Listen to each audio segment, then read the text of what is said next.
উনি নিজেই খালের মধ্যে নামলেন, নামে কোদাল দিয়ে তিনি এটা উদ্বোধন করলেন এবং বলছেন যে বাংলাদেশে এই ধরনের যত খাল আছে সব খালগুলো খনন করা হবে কৃষকদের স্বার্থে, কৃষকরা যাতে সহজে পানি পায় এবং যখন প্রয়োজন হবে না পানি তখন যাতে সহজে পানি চলে যায়। এই জন্য আমি এই প্রকল্পটা হাতে নিয়েছি কৃষকের জন্য, কৃষকের লাভের জন্য। যেহেতু আমাদের দেশটা কৃষি প্রধান দেশ, আমাদের মূল হলো যে কৃষি, এই জন্য আমি খাল খনন কাজটা হাতে নিয়েছি। এইভাবে বাংলাদেশের যত খাল আছে কৃষকের উপকারের জন্য, কৃষকের লাভের জন্য আমি খাল খননের কাজটা হাতে নিয়েছি। এই হিসাবে আজকে এই খালটা আমি উদ্বোধন করতেছি, খনন করতেছি। এখন বেহাল অবস্থা, এটা আমি কি বলবো, জিয়াউর রহমান ছিলেন যে দেশপ্রেমিক, দেশের জন্য চিন্তা করতেছেন। এখন যে সারা বাংলাদেশে বিভিন্ন উন্নয়ন তখন করে গেছেন জিয়াউর রহমান, সেগুলো ধ্বংস করে নিজের স্বার্থে এগুলোকে ধ্বংস করা হচ্ছে। জিয়াউর রহমান তো জনগণের স্বার্থ চাইছেন, বিশেষ করে কৃষকের স্বার্থ চাইছেন। কিন্তু বিগত সরকারের আমলে যারাই ওই সরকারের সমর্থক ছিল, কিন্তু জিয়াউর রহমানের সময়ের উন্নয়ন কাজগুলো ধ্বংস করে ফেলছে। মনে করেন কারো পাশে প্রয়োজন খাল একটা আছে, তার আরও কিছু 5 ফুট 10 ফুট জায়গা প্রয়োজন, সেটা বরাদ করে ফেলছে। কারণ তখন এই বিগত সরকারের আমলে এমন অবস্থা ছিল যে ওই সরকারের সমর্থকরা কোনো কাজ করলে সেখানে বাধা দেওয়ার কেউ সাহস পাইত না। কারণ বাধা দিলেই মানুষে জানে যে গুম খুন হবে। এরা এক কাজই করত, যারা তাদের কাজে বাধা দিত এরা এক কাজই করত। এবং এই কারণে দেশের মধ্যে বিশৃঙ্খলা সৃষ্টি হয়েছে, খুন গুম এইগুলা বাড়ি গেছে, যেগুলো বর্তমানে আপনারা দেখতেছেন শুনতেছেন। এই সরকারের পতনের পরে ওই সরকারের কাজগুলো এখন জনগণের সামনে আসতেছে। ওই সরকার যতক্ষণ ছিল জনগণের সামনে ওই সরকারের কোনো কর্মকাণ্ড আসে নাই। যেমন মনে করেন আয়নাগর, আয়নাগরের নাম আমরাও শুনি নাই, এখন শুনতেছি। সরকার এটা পতনের পরে শুনতেছি যে এই সরকার ক্ষমতায় টিকে থাকার জন্য একটা আয়নাগর সৃষ্টি করছে এবং এই আয়নাগরের মধ্যে কীভাবে মানুষকে জুলুম অত্যাচার করছে, যারা আয়নাগরের থেকে বেঁচে আসছে বা ফিরে আসছে, এরাই নিজের মুখে এগুলো বলতেছে। তো এইভাবে প্রতিটি সেকশনে এই অবস্থাই ছিল, যার ফলে দেশটাকে ধ্বংস করে ফেলছে। ওই রাজনৈতিক দলের যারাই সমর্থক যারা ছিল এবং যারা ওই রাজনৈতিক দলে যোগ দিয়েছে, দেশের এবং দেশের উন্নয়নের জন্য নয়, সে নিজের উন্নয়নের জন্য, নিজের উদ্দেশ্য হাসিলের জন্য এরা যোগ দিয়েছে। কারণ আমরা দেখছি যে ওই রাজনৈতিক দলের নেতা কর্মীরা যেভাবে যত অপকর্ম করছে, মানুষের চাঁদাবাজি থেকে ভূমি দখল থেকে শুরু করে সব কিছু এরা করছে। এখন এগুলা তখন এই সরকারই এগুলা কি গোপন রাখছে, এদের নেতা বা সমর্থকের কোনো অপকর্ম প্রকাশ করতে দেয় নাই কোনো মিডিয়াকে। এবং মিডিয়ারও ভয় ছিল যে এগুলো প্রকাশ করলে সরকার আমাদেরকে বন্ধ করে দেবে। যেমন অনেকগুলো মিডিয়া এইভাবে বন্ধ করে দিয়েছে, এই জন্য মিডিয়াও ভয়ে এগুলো প্রকাশ করতো না। এখন যেগুলো আমরা দেখতেছি প্রকাশ হচ্ছে, জনগণ জানতেছে, এগুলো আমরা আগে জানিনি। আয়নাগরের বিষয়টা আমি রাজনীতি করলেও কিন্তু আমি তখন আয়নাগরের কথা শুনে নেই, এখন শুনতেছি। এবং যারা আয়নাগরে ছিল, নিচে যাদের উপরে জুলুম অত্যাচার করছে, এরা নিজের মুখ সাক্ষাৎকার দিচ্ছে। এই খালটা আবার খনন করা হোক, এই খালটা আবার নতুনভাবে খনন করা হোক। যারা বেআইনিভাবে দখল করছে তাদের বিরুদ্ধে আইনানুগ ব্যবস্থা গ্রহণ করা হোক। কারণ হয়তো বেআইনিভাবে দখল করছে 5 জনে, কিন্তু 5,000 10,000 20,000 মানুষের ক্ষতি করতেছে। তো এই 5 জনে বা 10 জনে এই 10,000 20,000 মানুষের ক্ষতি করবে কীভাবে? এই সরকারে যেমন হুকুম দখল করতেছে জায়গা। কেন করতেছে?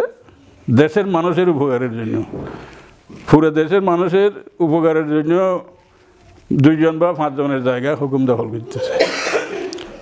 তো এই 5-10 জনের অপকর্মের জন্য কেন হাজার হাজার মানুষ কষ্ট পাবে, দুঃখিত হবে, এটা আর। তখন আমি যখন যোগ দিই তখন মির্জা নাসির সাহেব ছিলেন আটাজারি ডাক বাংলাতে, উনি ইফতার মাহফিল করছেন, ওখানে আমি গেছি। আমার এক স্বাস্থ্য ভাই ছিল আমির হোসেন নাম, উনি মারা গেছে। উনি আমার আগেই বিএনপিতে যোগ দিছে। উনি আমাকে নিয়ে গেছে, বলে আজকে নাসির সাহেব আসবে, চলেন ইয়েতে যাই, ডাক বাংলা যাই। তখন আমি ডাক বাংলা গেছি, আমাকে দেখে নাসির সাহেব খুশি হয়েছে। আমির হোসেনকে বলতেছে, আমির হোসেন আমার আগে যোগ দিয়েছে, তো তার সাথে রাজনৈতিকভাবে পরিচয়টা আগে হয়েছে। তো আমি গেছি, পরে আমার চিনে খুব খুশি হয়েছে। তখন সেখানে কয়, তুমি আসছো ভালো হয়েছে, তবে তোমার দায়িত্ব নিতে হবে, দলের দায়িত্ব নিতে হবে। তা আমি বলি, আমি তো আজকে সবে মাত্র আসলাম, কী দায়িত্ব নেব? ওদের বাচ্চায় বুঝে যাবা রাজনীতি শুরু করলে। তখন থেকে, আগে তো অন্য পার্টি করতাম, তো তখন থেকে বিএনপিতে আমি ঢুকছি। সেখানে বোধ হয় কি 2 টাকা না 5 টাকা এরকম ফরমের জন্য নিয়েছে, এটা পুরোপুরি খেয়াল নাই কত নিয়েছে এটা। তো তখন থেকে আমি বিএনপি। তখন আমার বয়স ছিল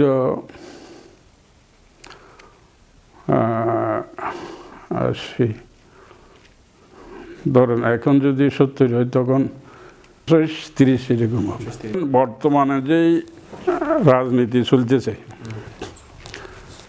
সেখানে বিগত সরকারের কর্মকাণ্ডে কিছু বিএনপির লোক এদিক ওদিক হয়ে গেছে। যেমন স্বার্থ হাসিলের জন্য, উদ্দেশ্য পূরণের জন্য অনেকেই ইয়াতে যোগ দিয়েছে, আওয়ামী লীগে যোগ দিয়েছে। যেমন মনে করেন, আমি আপনার আসছেন যে বলা হয়েছে, এটা আমার মনের খুব একটা ক্ষোভ যে চট্টগ্রাম শহরের তখন ছিলেন যে সিটি মেয়র মঞ্জুর আলমকে যখন আওয়ামী লীগ থেকে নমিনেশন দিচ্ছে না, তখন তিনি চলে গেলেন আমাদের ম্যাডামের কাছে। ম্যাডামের কাছে গিয়া উনি ওয়াদা আলাম সব করে বিএনপি করবেন, বিএনপির উন্নয়ন করবেন, অমুক সমুক এগুলো বলে তিনি বিএনপিতে যোগ দিয়েছেন। বিএনপিতে যোগ দেওয়ার পরে ম্যাডাম বিএনপি থেকে ওনারে নমিনেশন দিছে এবং সব নেতাকর্মীকে বলে দিছে, আমি ওনাকে নমিনেশন দিছি, ওনার পিছনে তোমরা কাজ করো। ওনার এই কথা শুনে বিএনপির সব নেতাকর্মী ওনার পিছনে কাজ করে ওনাকে নির্বাচিত হয়েছে। এরপরে যখন আওয়ামী লীগে বিএনপির উপরে নির্যাতন শুরু করলো এবং অন্যান্য দলের উপরে নির্যাতন শুরু করলো, উনি মনে করছে যে বিএনপি আর ক্ষমতায় আসবে না, সুতরাং আমি বিএনপিতে থাকলে কোনো লাভ হবে না। তো উনি, আমি ফেভারে দেখছি, উনি ঘোষণা দিলেন যে, ডিক্লেয়ার দিলেন যে আমি বঙ্গবন্ধুর আদর্শে উদ্বুদ্ধ হইয়া আবার আওয়ামী লীগে যোগ দিলাম। তো আমি এখন বলতেছি, ওনার মতো চরিত্রের লোক যদি শুধু বিএনপি বলে কথা নয়, যে কোনো রাজনৈতিক দলে থাকে, ওই দলের ক্ষতি হবে। কারণ উনি একজন মেয়র, চিটাং শহরের, উনি সিটি ফাদার ছিলেন, এমন দায়িত্ববান ব্যক্তি। তিনি প্রথমত আওয়ামী লীগ ছিলেন, এমন দায়িত্ববান ব্যক্তি যখন আওয়ামী লীগ থেকে নমিনেশনের সুবিধা পাইল না, তখন আওয়ামী লীগ ছাড়াই বিএনপিতে গেলেন এবং সরাসরি ম্যাডামের সাথে গিয়ে যোগাযোগ করছেন। যোগাযোগ করে ম্যাডামের হাতেই তিনি বিএনপিতে যোগ দিয়েছেন।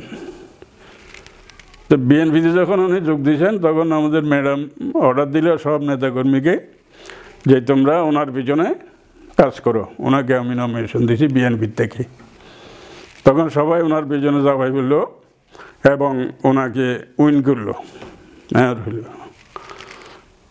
তো উনি ব্যক্তি হিসেবে বলো ঠিক আছে, কিন্তু রাজনীতিক হিসাবে আমার পছন্দ না।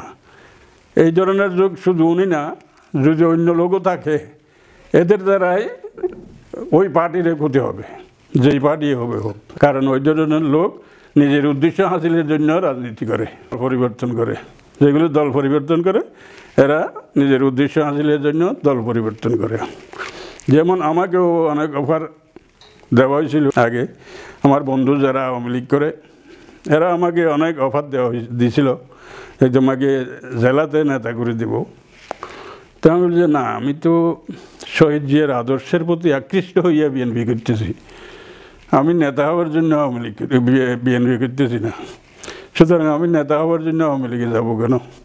আমি একটা আদর্শকে বিশ্বাস করি। এই আদর্শকে প্রতিষ্ঠিত করার জন্য দেশের জনগণের উপকার হয় এমন রাজনীতিবিদের পিছনে আমি রাজনীতি করব। আমি কোনো নেতা হওয়ার জন্য বা কোনো পদের জন্য বা কোনো উদ্দেশ্য হাসিলের জন্য রাজনীতি করতেছি না, এটা আর কি।